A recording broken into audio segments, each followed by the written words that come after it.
Hey folks, I'm really sorry. Hopefully John will join us again in a minute, and you guys aren't just sitting there waiting for us to come back on the same one. I've had to restart the broadcast because when my power goes out, Dad and Wolfie and Mom are out there watching TV, but that's on solar and my office isn't because it would be too much of a drain because I've got all kinds of stuff going on in here. So I'm really sorry that my power went out, and then of course it takes a few minutes for things to get back up and running, and hopefully John will be here in a minute. As for the chicken plucker, we want to build one too, but how he wants to do one that's slightly different. He wants to do it on kind of like a spinning axle with all the fingers on it and a shield behind it and all that stuff. But the premise will still be the same. I really wish I wasn't all alone here. I see I got no viewers, and let me try John on the phone again. So yeah, you know, we got a lot of chickens this year. We got a lot of chickens. We got laying hens. We got ones that are half grown, ready for meat, and some we're keeping for laying hens, and some I've got in the barn that are just still losing their baby feathers, and some in the incubator. So we're going to be going absolutely bonkers tonight, or this year. We'll probably be doing. No, he's not answering the phone. We'll probably be doing at least 3 different butcherings. Anyway, what we were talking about tonight was what Canada Day of 4th of July means to us, and I watched a video put out by Mark Baker of Baker's Green Acres. And if you guys don't know who that is, you really need to check out Baker's Green Acres on YouTube. Mark has been standing bastion against all the things that farmers are being stomped on in Michigan. And I've said before, Michigan's a testing ground for, you know, you just got to look at what they did with the auto workers in Detroit, and you know, how they're trying to, the whole feral swine thing. And hi, we're back up and running. We got 9 viewers. Hi, everybody. I was sitting here talking to myself. You'll be able to watch these tomorrow, these videos tomorrow. I've sent another invitation out to John, and hopefully he will come back in a minute. But Mark Baker put a video up today, kind of like a call to action, okay? Because people have been trying to do things the right way, and we're not getting anywhere. And it's not that he's doing things the wrong way, but it's time, and Canada's no different. It is time for people to stand up and say, I do not deserve to be treated this way. Look at the way they're treating the veterans that are coming home from you know, Afghanistan and stuff like that. You know, there's no pensions to speak of. You know, there's no Social Security. People don't even know if they're going to have Social Security when the time comes. So freedom is what you make it and how you take it. You know, I'm not saying, you know, go, you know, do something illegal. What I am saying is, if somebody tried to tell me that we couldn't have the goats and the turkeys and the things the way we have them set up, I'd call them a liar to their face, for the simple reason is we do have goats, and we do raise pigs, and we do rotate, and we do have turkeys, and now we have ducks, and we rotate our livestock so that, you know, everybody stays healthy. Well, you know, you have your livestock and your dead stock, and shit happens. But my point is I only have a ½ acre, and it's how you manage it that makes it work for you. Is my comments on? So anyway, I'm going to try and invite John one more time. But the thing is when it comes to independence and freedom, people will treat you the way you allow them. People will only treat you the way you let them.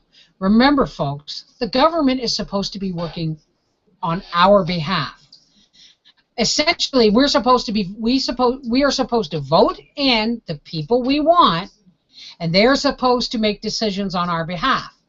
Well, I'm sorry, but they may get in, but they are not making the decisions that we want them to 9 times out of 10. So it's just got, let's put it this way, government's gotten too big for its britches. But I mean, again, freedom is the way you let it. Thank you. Okay, my comments just came up. Thank you, Lana. And let me see here. Okay, now I haven't got the scroll on my comment tracker here going. It works sometimes and it doesn't. Oh,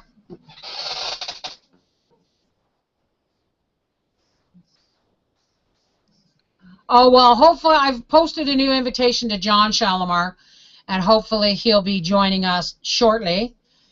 Glad to see me back. Hey, how's it going? You're growing peppers for the first time because your son wanted salsa.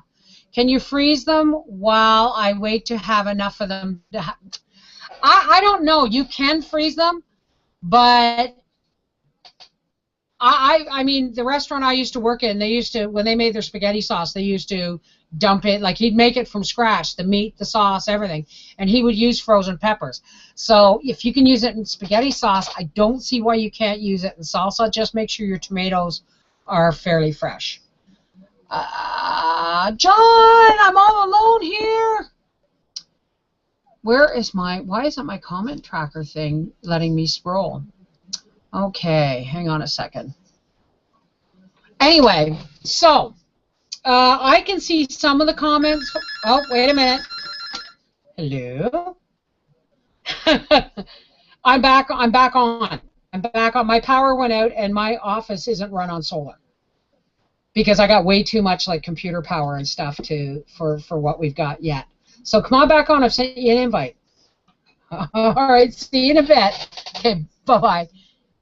You guessed it. That was little brother John, and he's coming right back on any minute now. So I don't see any questions. I guess I left it. I didn't mean to leave him hanging, folks. I didn't mean to leave anybody hanging. When the power goes out, it goes kaplink.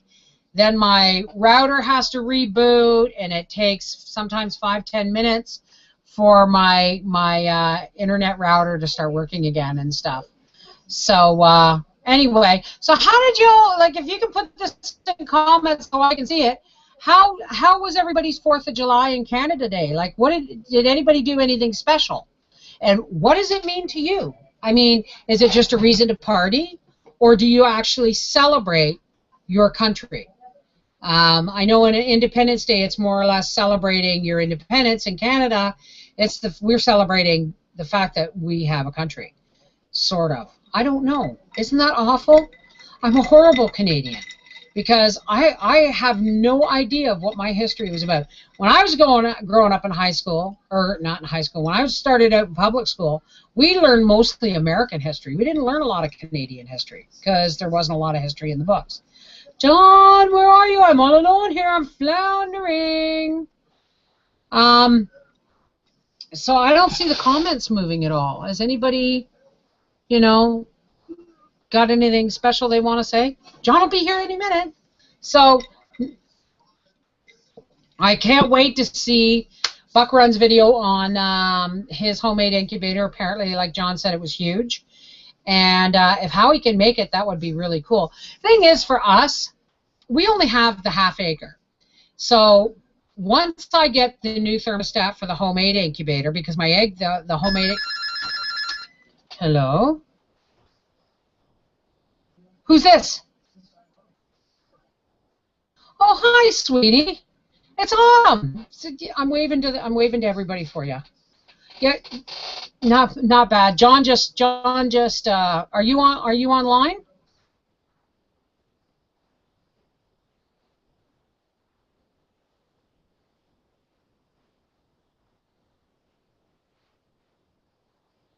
Okay. Autumn doesn't have internet right now, so she says say hi to everybody, and she's there, but she just can't make a whole lot of comments. Thanks, Autumn. All right, take care. Bye-bye. I completely forgot where I was. Just completely forgot where I was. Anyway, we don't need a lot of incubator space. I can't wait to see it, but we don't need a lot of incubator space because I have my friend's incubator, which she'll probably want back, and I have my incubator, and then I have my homemade incubator, which I'm going to buy a thermostat for, and I have the homemade egg turner. But as it stands, I have 3 working incubators right now, and so if I still have those in the spring, I'll have one for duck eggs, one for turkey eggs, and one for chicken eggs. And if I don't get duck eggs, it's looking like the 2 original ducks are female, and let's hope Lucky Duck is a lucky duck, and hopefully he's a boy. And there's my little brother. Oh my goodness! Everybody's just watching me flounder like I'm treading water, not knowing, because I got no one to bounce back with, you know. I was still over there, like just like blabbing to myself, or if it was still going or what. I'm just like, hello? Yeah, even though she got yeah. Well, that happens when the power goes out. That does. So, folks, if you didn't get to see it tonight, tomorrow this will be in 2 segments. Woohoo! 2 segments on the Our Half Acre Homestead channel. Eastern Tennessee Wood Turner says, "Hey guys, I have a doe rabbit that is chewing fur off her front leg down to the skin. Any ideas of why? Maybe she has mites. How to get her to stop? She had babies 8 weeks ago. You know anything about that, Mary?" She may have mites, or she could have some contact dermatitis or something, being itchy. Yeah. Would bathing them help? Rabbits don't do baths. Good luck with that. That's almost as bad as bathing a cat, eh? Or probably worse. It's worse. You can kill them. Yeah, rabbits don't deal wet. Really?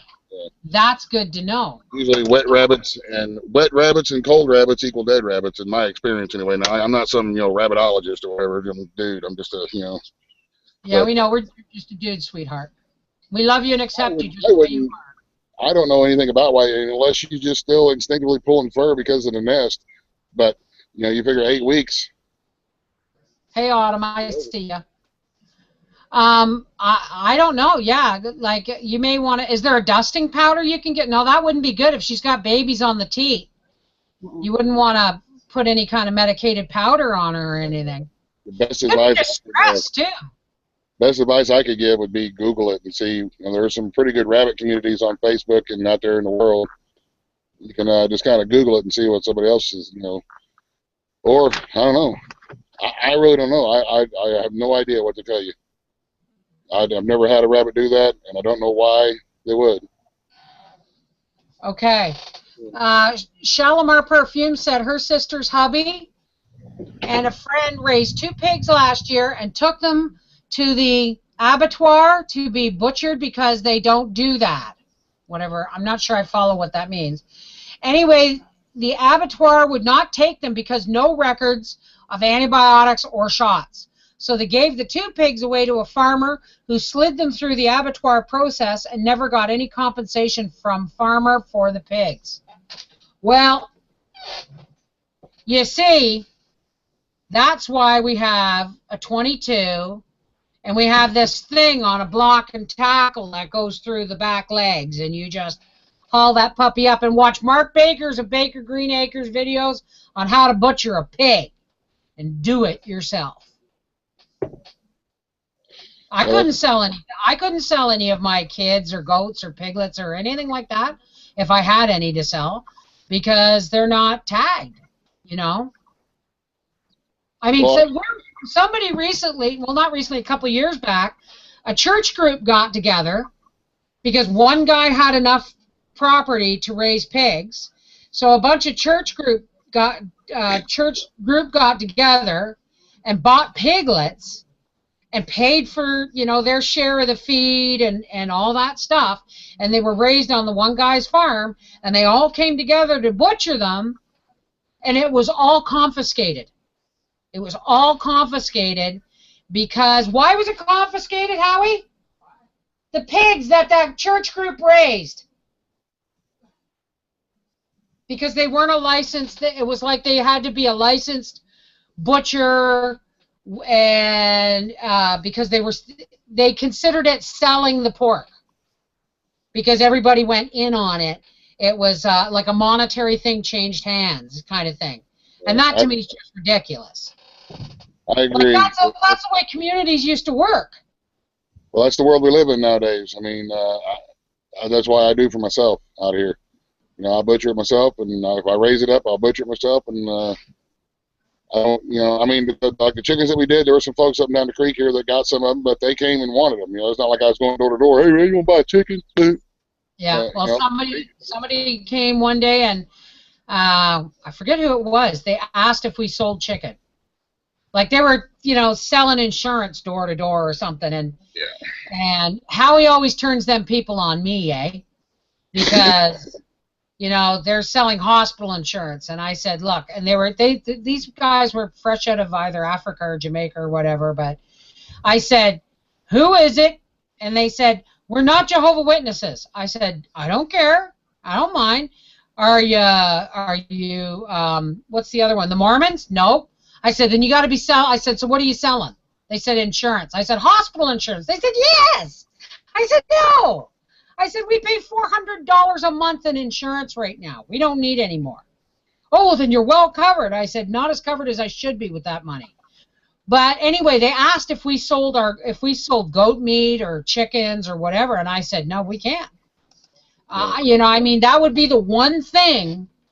Like if someone came in and wanted a couple of, I said, I can sell you live chickens, right? If you want some chicks, I got chicks. But do I sell live turkeys, or you know, do I process them and sell them? No, it's against the law. Yeah. I can't do that. You know. Yeah, we crazy. Do and that's about it. I don't even know. I mean, I wouldn't even know where to go to try to sell. We sell, you know, like the animal swap. We can sell live animals. But I don't know anything about, you know, selling dressed stuff, because you got to have the USDA stamp and stickers and all that kind of crap. And you know, our food, the food management part of our government has been taken over by, you know, these other companies and stuff. And it's just I don't even want to get into it because I get mad when I think about it. That's the reason why I do for myself, though. Absolutely, absolutely. So, do I save feathers for the pillows? No. The last batch of feathers from these full-grown chickens, they weren't what you would consider like a downy soft, like you'd want, you know, like duck down or goose down for pillows. These pillows, these feathers wouldn't have made very good pillows. And plus, before I pluck my chickens, I dunk them in hot water to loosen them up so they're easier to pluck. And wet feathers, yeah. There's a way. No, I don't. You can, John. You can take. Yeah, I know. But the easiest way to do that, because I sometimes save feathers for a friend who uses them for jewelry and stuff. Yeah. And we send them for people who make like dream catchers and stuff that wanted nice big, you know, tail feathers. But other than that, I don't. Some people want them for fly tying, and what she does, like her husband said, oh, I said, oh, I got a batch of feathers for Nat, and her husband said, oh, how do you boil them? And I said, well, no, they get dunked in almost boiling water. But what she does, and what I would do if I was saving them, is take all the big feathers out, and you just stuff a pillowcase full of them, tie it shut, and throw it in the washing machine. And you know, and then you put it in the dryer with tennis balls. And that'll pound it up, and that'll clean your feathers. But dunking them is the first one. So you can technically save them, but who the heck wants to at that point? When you're plucking and dunking and gutting, who wants to deal with nasty, smelly old feathers? Yeah, I mean, I guess if it was a last resort and you really needed them to make a quilt blanket or yeah, absolutely, whatever, you could do what you got to do. But I'm just not to that point, so. I'd be singing a different tune then too. Small town. Johnson. Who? Terry Johnson asked, Bev, will you be showing more garden shows? I don't do shows. Which I guess it means will you be making more garden vids? Come on, Bev, it's a show. Yeah, I'll be. What?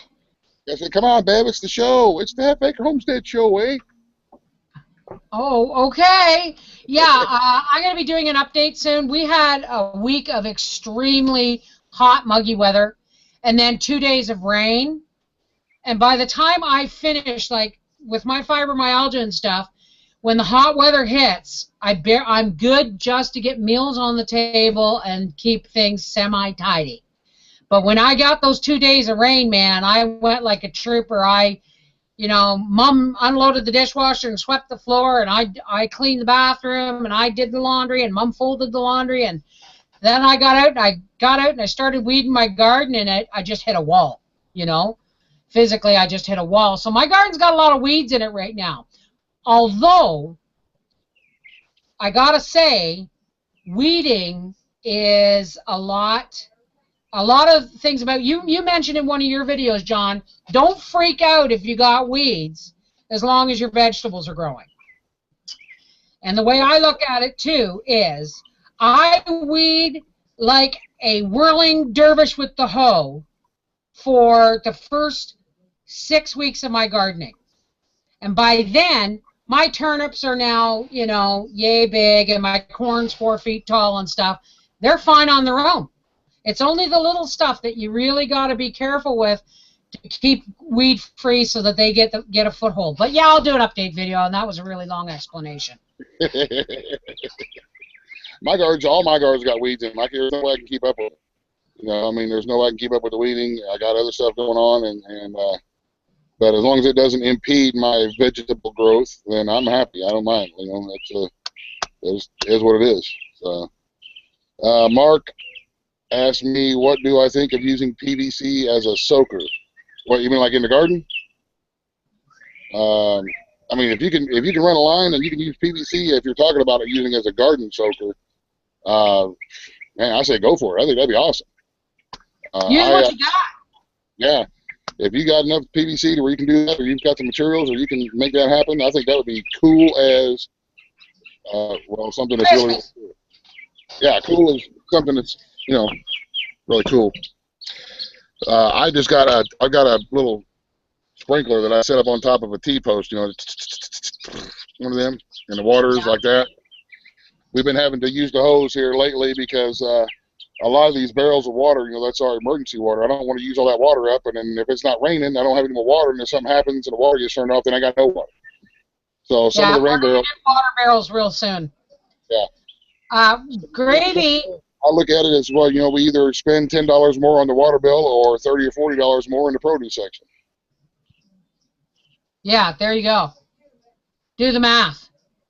Gravy says rabbits chewing themselves. Most of the time when she saw this, the rabbits were very highly inbred. Give them something else to chew on. Sometimes it is caused by mites, and ivermectin fixed it. There you go, Gravy. Gravy, She's got that. Somebody else asked me. Gravy's awesome. Gravy's awesome. We get she says that all of our rabbits, and outside of all of our rabbit cages, they got a little chew stick. In the evening times right now, you hear them, they'll flop around with it, play and chew on it and play with it, and it's just a little stick. All the rabbits got them. Yeah. So. Yeah. We found that if we didn't give them something to chew on, they were chewing their nesting boxes. Yeah. Because they were wood. Yep. Okay, I missed something. Go ahead. All right, I'm just making sure I didn't miss anything, but I should just be letting Mary do that because she's better at it than I am. So how is your garden growing, dear? It's growing good. We've been picking canning green beans up. We got more tomatoes we need to pick, and peppers. Blackberries are coming on. Birds are singing. Goats are in the trees. It's all good out here in the hills. Awesome. So, awesome. We got some ears of corn that'll be ready here before too long. Sweet corn, and here in about 2 weeks or so, the big sweet corn patches will be coming in up and down the creek. We'll have 100, 150 ears of sweet corn that will freeze up and use throughout the course of the year. And I made a video last year how I freeze and store my sweet corn. Everybody says, take it off the cob or blanch it and this and that. I don't do none of that. I don't do that. I take it off the freezer with the stuff on, don't you? The stock. leave it in the husk, wrap it up in tinfoil, and throw it in the freezer. And the last ones we ate from last year was just about a month ago. We finally got all the ones we did from last year, and they're still just, it's good. It's good. Store them that way. And then we take and all the aluminum. You can just, whenever you unwrap them, just set it aside and use it this year to wrap up the new ones. Right. Exactly. And Costco has a really good tin foil. You can get 100 meters, which is 400 feet or something, linear feet of tin foil. I think it's $17.99, and it's the heavy-duty stuff. Nice. So it's, you know, I know there's people out there saying, oh, God, don't cook with tin foil. Well, I ain't retarded yet, so I'm not going to worry about it, you know. We've been making pickles, too. I used Mrs. Wage's bread and butter pickle mix. How did that turn out for you? They're good. I really like them. They were really, really good. If you like sweet pickles, sweet bread and butter pickles, I like it. Well, you were talking about how you didn't have enough cucumbers at the time. Was that the same pickle batch you were talking about? Yep. And making the brine up and putting it in the fridge worked okay? Yep. Awesome. We still got about a quart of brine in there. And so there's probably cucumbers down there now that are ready. We'll just take them once we pick them. We'll just take them and wash them off, toss them up, toss them into brine, and put them in the fridge. And once I get, you know, another big few, you know, 5 or 6 quarts full of pickles, then I'll run them through the water bath canner and seal them up, put them on the shelf, and make up another batch of brine for the next batch of pickles that are coming on. I still got pickles from last year. I mean, we're just. Uh-oh, something happened there. Bev, hope you were able to get plenty of rest today. Yeah. Hang on. Never. I tried. I laid down for, I don't know, nor was that yesterday. Yeah, yesterday I laid down for an hour just to get out because my feet are starting to swell. But it was a pretty quiet day today. It was, you know, pretty quiet, but what's rest, really? Honestly. There's never a day when there's not something to do. Well, you know, my mother-in-law was just saying, she said, I don't see you knitting as much as you used to. And I said, A, it's a wintertime thing. And B, I got no time to knit if I'm making videos and then editing videos and then uploading videos, you know.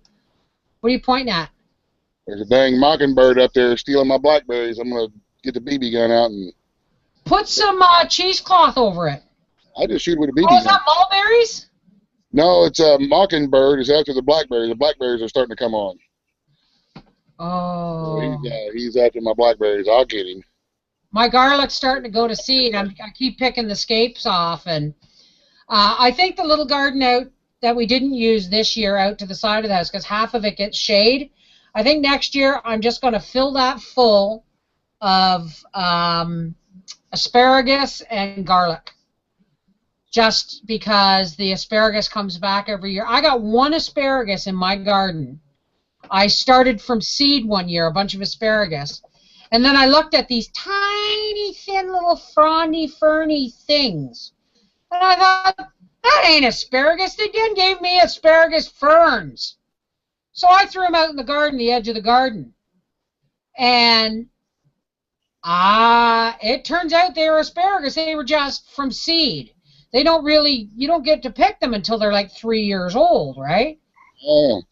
And you plant the roots 18 inches deep. So I said, oh, those asparagus are long gone.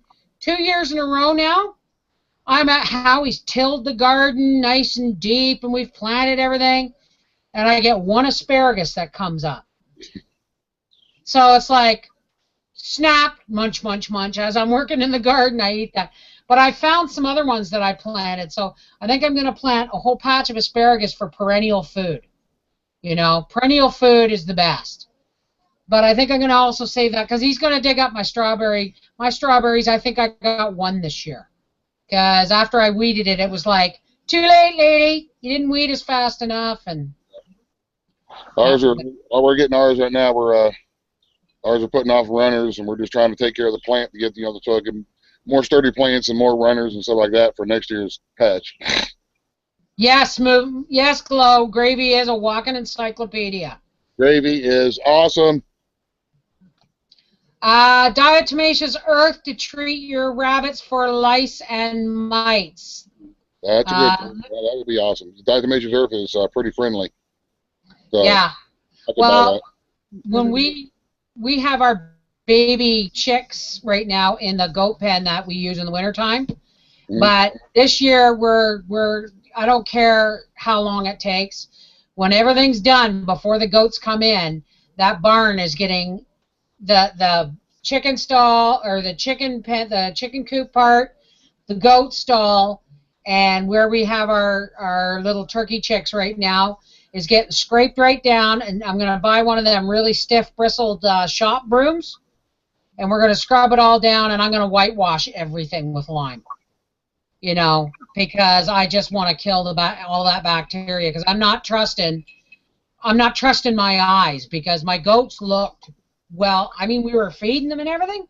Mhm. So I'm I said to Howie, we are whitewashing the inside of the barn this year, come hell or high water. He can do all the shoveling and scrubbing, and I'll do the whitewashing. Yeah, Yeah. we've been, well, as a matter of fact, today we did one of the chicken waterers. We, cleaned it and sterilized it, and we'll just make sure that everything's got, in the summertime when the bacteria, the heat and humidity, bacteria runs rampant. So does all the other, like parasite type things. So we make sure we keep everything clean and sterilized as possible to keep everybody as healthy as, because, I mean, a lot of people, the way I look at it is, these are, it's great to have the chickens around and they're nice to watch, but that's our food supply. And that's part of our food supply. Yeah. And we don't want to be losing our food supply Yeah. to any kind of sickness, especially whenever it can be avoided by simply cleaning and keep things clean. Yeah. Howie rinses them all out every day. Every day they get fresh water and everything gets rinsed out. Well, I don't do mine every day. Oh, pig scraps I've got. Huh? I've been saving for, I don't know what I did I'm going to save food scraps for pigs, even though when it looked like we weren't going to get any pigs. I started, when a bread bag would get to the crust and nobody wants to eat the crust, so I'd throw it in the freezer, right? If I have potato peels, after I'd rinse the potato peels would go in a bag, toss them in the freezer. Well, I said to Howie, bring me one of them Home Depot buckets with the lids from the barn, because I've got my fridge freezer was full and I couldn't find my ice cube trays. And I didn't know what I had in it, because I had these bags, grocery bags and stuff stuffed with food scraps. I filled a 5-gallon pail of food scraps, and I said to Howie, I need another bucket. And I haven't even got my piglets till the end of the month. Yeah. Folks, if you're going to have piglets, don't wait until your garden is done to give them the throw off from your garden. Save yourself some money and start saving all your food scraps, except things like raw onions and stuff. But mine is, if I won't eat it, then I won't give it to the pigs. And I won't eat raw onions, so I don't give them that kind of stuff. But save them all winter long. Put them in a bucket in your deep freeze. We're going to be saving quite a chunk on our pig feed bill, just from the scraps I've been storing. So I'm happy with that.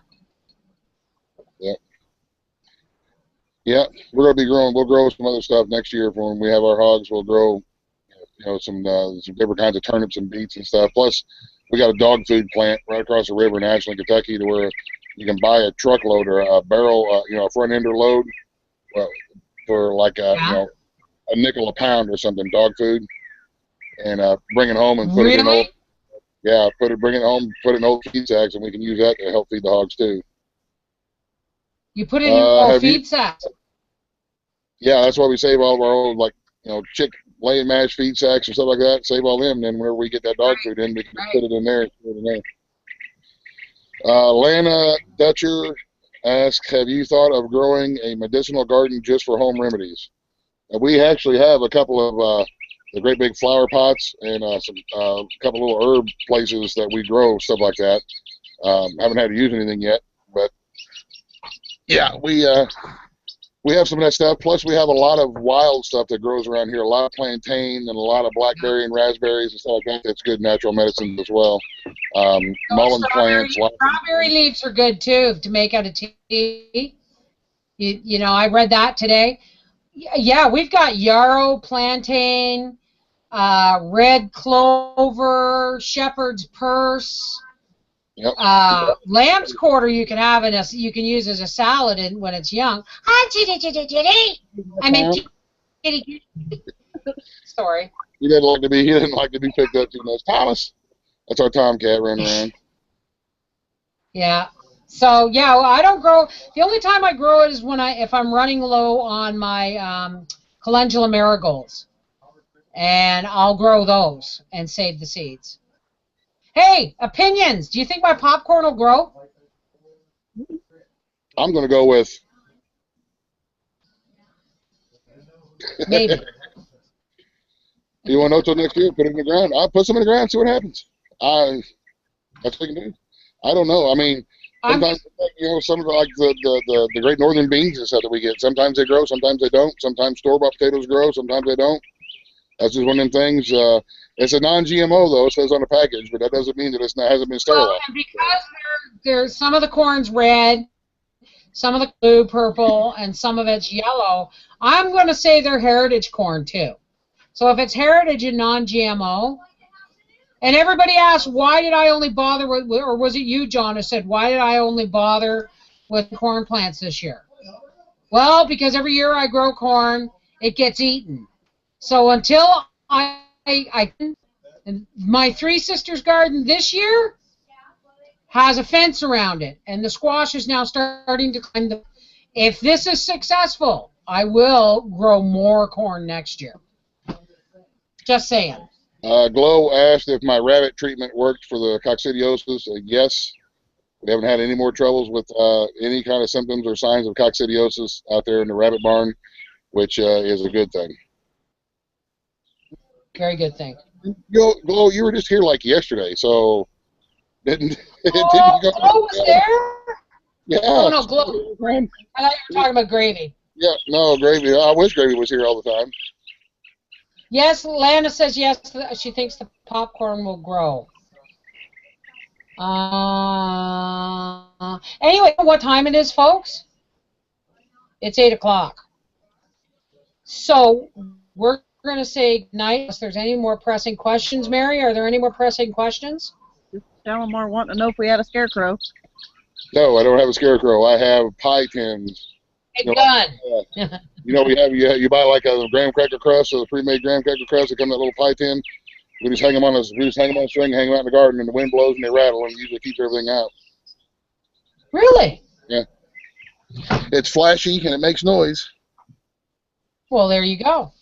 Well, listen, folks, we're sorry for the interrupted program. We're sorry for interrupting regularly scheduled program. But we're going to say goodnight because I'm going to go watch some Sunday night TV with Ma and Wolfie. And thanks for joining us, and thanks for putting up with their outages and stuff. This is the Mrs. Wolfie from our half-acre homestead saying, maybe this time we'll see. You too. Love you, John. Love you, Eddie. Thanks for coming over. Thanks for watching. God bless. And remember, people will treat you the way you let them. Stand up for what you believe in because nobody else will. Yeah. All right. God bless.